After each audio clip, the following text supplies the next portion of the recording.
In your experience, what is the loudest sound you have heard? Was there a crash or a scream? It's not any of those, I assure you. When everyone has left, the silence in an empty house is the loudest sound. Your own mind begins to scream in that silence. This is the tale of Leo, who discovered that the most terrifying creature is not concealed in the dark. It lurks within the lines of your own ideas. The silence did not fall, it burst.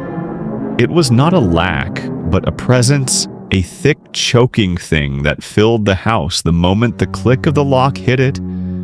This was no simple lack of noise, it was a physical burden. A weight against Leo's eardrums that thrummed with an evil frequency.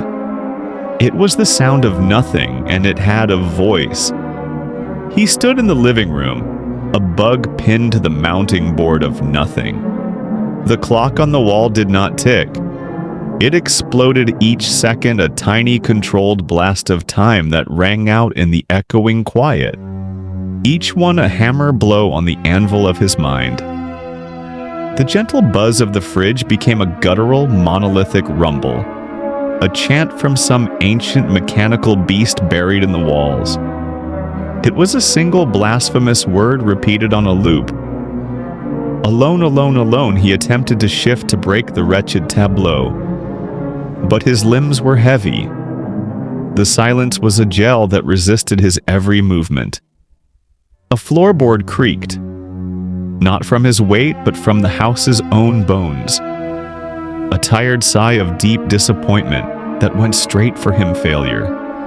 It seemed to whisper into the marrow of his soul, "You are an absence here, a placeholder for a real man." This was the real horror, the auditory hallucination of condemnation. The silence started to curdle, to break into distinct whispering layers. He could hear the dust settling on the shelves, a dry, contemptuous hiss.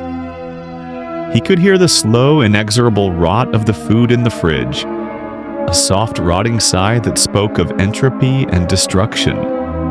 His own heartbeat was a frantic, trapped animal pounding against the bars of his ribs, a sick and panicked rhythm in the face of this vast, soundless fear.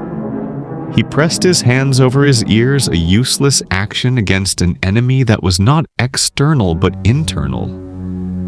The silence only grew louder, cleaner, more absolute inside his own cranium. It was a screaming void, a white noise scream of infinite desolation.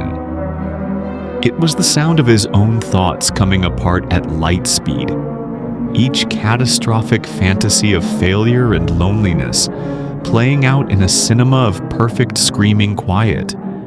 This was not peace, this was the auditory signature of complete terror. It was the deafening roar of nothingness, and it was devouring him whole. The monster was not coming. The monster was already here.